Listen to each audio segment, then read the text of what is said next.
Hello beautiful, welcome back. So if you're new here, my name is Mide. If you're returning, welcome back.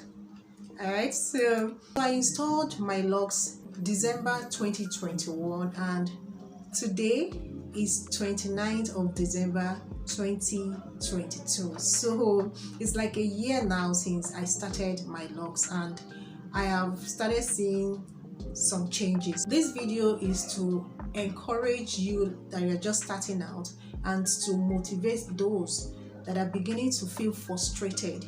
Maybe you are like in your 2-3 months into your lock journey, okay? And I'm here to tell you that it is normal for you to feel a couple of challenges. It's normal for you to begin to struggle with the journey.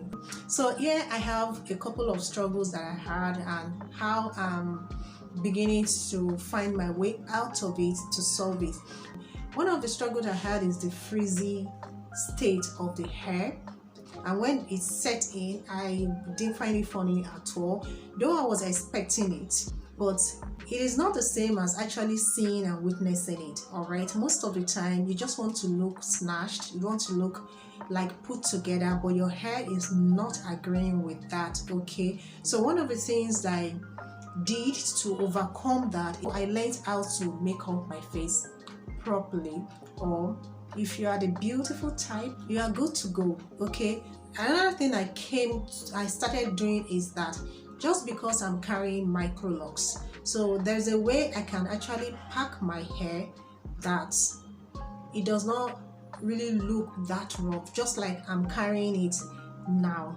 Okay, even you looking at me right now, you will not know if you won't know what is going on with my hair. All right, it will not look that untidy. Then another thing that I begin to do when it comes to the frizz is that as my hair begins to lock, the hair starts to harden up. All right, and the strands, the frizz all around the hair, like all this, twist it around your lock or you cut it off, but you cannot cut it off if your hair is not matured yet, if it is not hard yet. It's a continuous struggle for me. Sometimes I will ignore it and I will go for a while without even remembering it. Sometimes it just comes to me and I begin to worry about it again. So what I now start to do, because the locks have started locking up and becoming hard, is to just trim the locks from the tip, maybe like from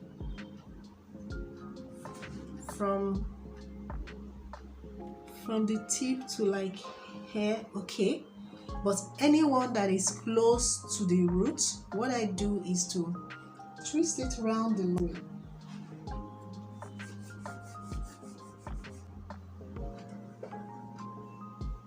Especially those ones that are at the top of my hair. All right, those ones that you can see easily. The second struggle I was having, which was like serious initially, was lint.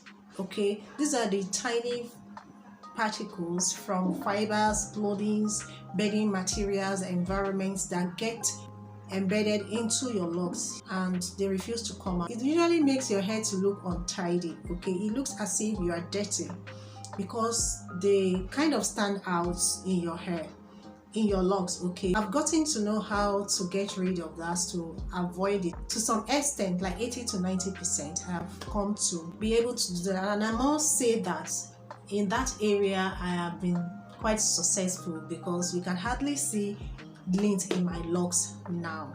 Okay, so if you want to know how you can control lint from getting into your locks, you need to watch this video up here where I explained it in detail. Okay, another struggle I was beginning to have is how small or how tiny my locks should be.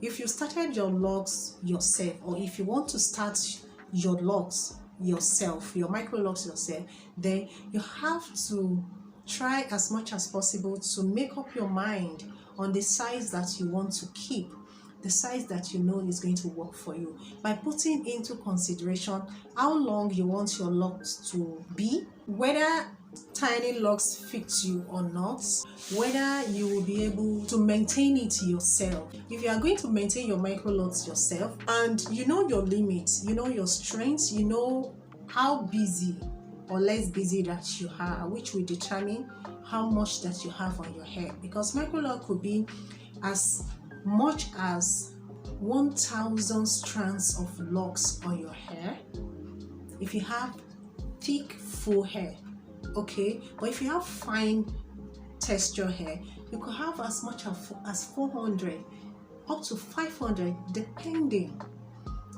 on how you want it, okay?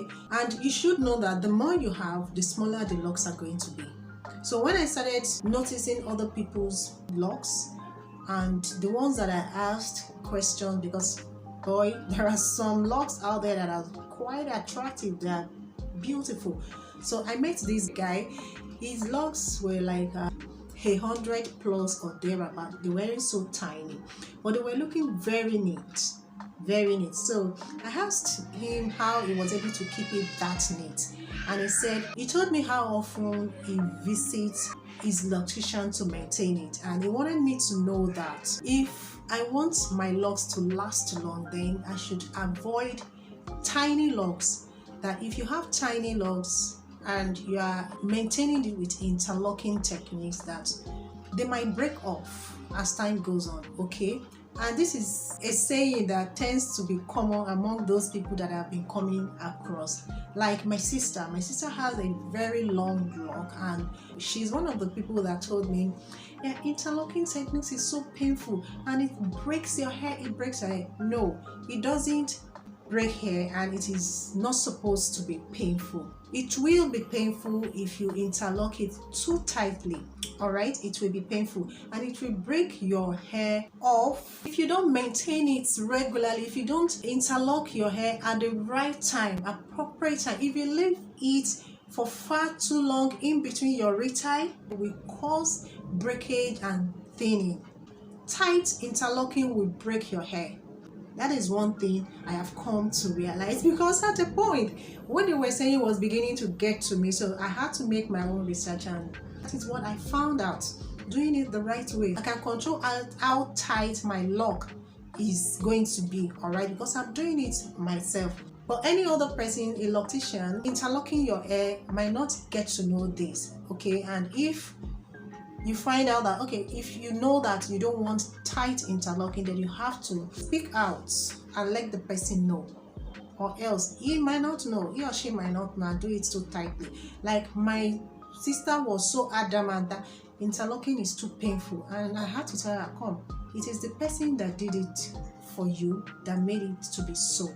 Now I know that I could accidentally interlock my hair too tightly, so anyone that feels too fragile in my hand, I kind of just combine it with another tiny one. So now most of my locks are not so tiny anymore, and I still have more than 250 strands of locks on my head. So that's about the struggle I've been facing and how I am trying to like solve it. Another one is the length of the hair. Because I did not start with long strands of hair, I'm finding it a bit difficult to pack my hair neatly and all that. At a point I added extension to it. The difference between the extension and my locks were too much, so I removed it.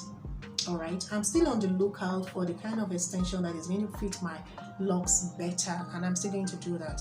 That is that. So if when you start to have this kind of thoughts and struggle, just know that it's a phase, and then you're going to pass through it. So all you have to do is just to find solution to it.